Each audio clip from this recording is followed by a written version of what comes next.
Duchess, Glass Eyes Never Blink by M.R. Ray. Chapter 9.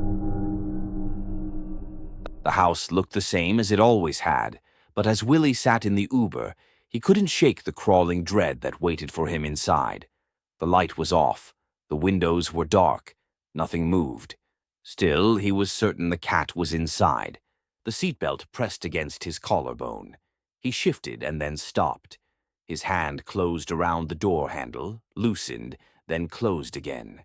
He inhaled. His chest contracted with each shallow breath he took.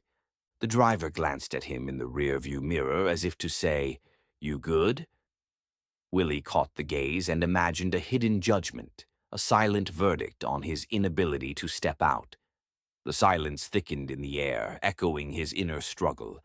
Willy nodded once, though he wasn't sure what that meant anymore. He opened the door and stepped out into the cold. The air cut sharply in his lungs, waking him more than the ride had. He stood there for a moment, then turned toward the house. The keys weighed more than usual.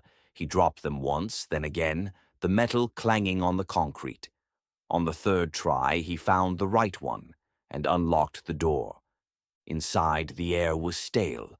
The house was quiet. Not quiet, just empty. He shut the door behind him, locked it, checked it, and then checked it again.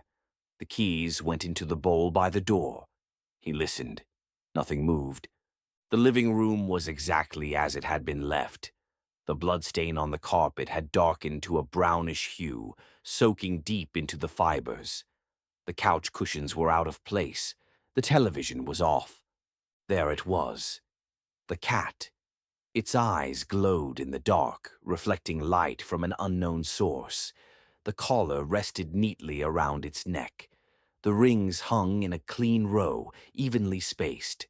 Willy paced the room without taking his eyes off it. He circled once, then again, keeping his distance. The cat did not move. It had not moved when he'd come in. It did not shift or sag. It remained exactly as it was. He stopped in front of the mantel. Up close, it looked real. The fur lay dense and uneven, flattened along the back. No seams showed. Nothing suggested it had been made. The collar caught the light. He tried to count the rings, but the number slipped away whenever he looked. A tightness built in his chest. He clenched his jaw, then let it ease.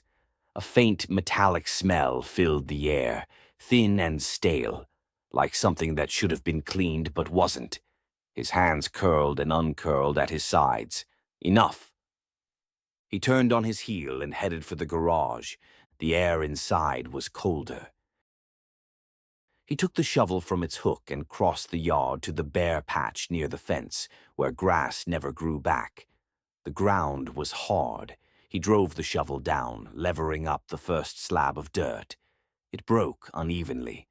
He worked in silence, breath heavy, digging with a steady, deliberate rhythm. The pit didn't need to be deep, just enough. When he finished, he stood over it, then set the shovel aside. In the garage, he crossed to the firewood stack and pulled several logs free. Bark scraped his forearms, leaving faint marks. Dirt flaked onto the concrete. A log slipped from his grip and struck the floor with a dull thud. He muttered, bent, and retrieved it. He gathered more than he needed, arms straining under the weight. As an afterthought, he grabbed the red plastic gas can. It was half full. When he lifted it, gasoline sloshed over the rim and splattered onto his shoes. The sharp smell bit at his nose, quickening his pulse as he carried everything back into the yard. The yard was dark. Dead, brittle grass crackled under his shoes. He stacked the logs in the fire pit, building a base. He poured gas in a slow circle, soaking the wood. The smell overwhelmed him. He coughed, wiped his mouth, and poured the rest.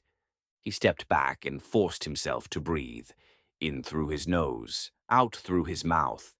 He closed his eyes, counted until his hands stopped shaking. He went back inside. The junk drawer was stuck halfway open. He pulled until it gave and found the book of matches beneath a stack of old receipts. He closed the drawer and stood there a moment, matches in hand. The living room was colder now. He could see his breath when he exhaled. The cat sat where it always had. Doubt flashed through Willy's mind. He hesitated, questioning whether this act would truly rid the house of its oppressive presence. He paused, battled with guilt over what he was about to do. Willy crossed the room. He didn't hesitate. He wrapped both arms around the cat's middle and lifted it. The body was heavier than he remembered, solid, unyielding. He pressed it to his chest and turned toward the door. Outside, the night lay peaceful.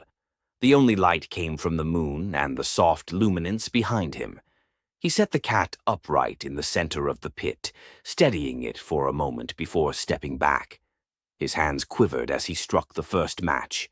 The flame fluttered out. Cursing under his breath, he cupped the next one, shielded it from the wind, held it until the flame steadied. Then he tilted the book. Let the fire catch all at once. He threw it into the pit. The gasoline ignited with a low roar.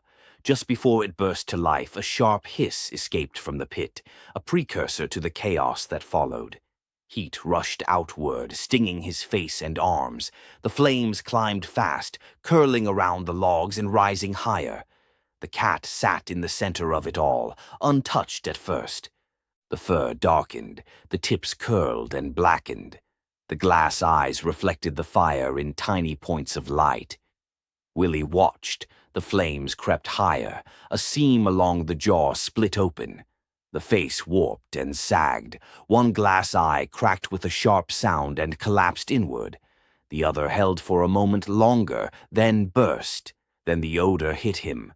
Not plastic, not fabric. Something deeper.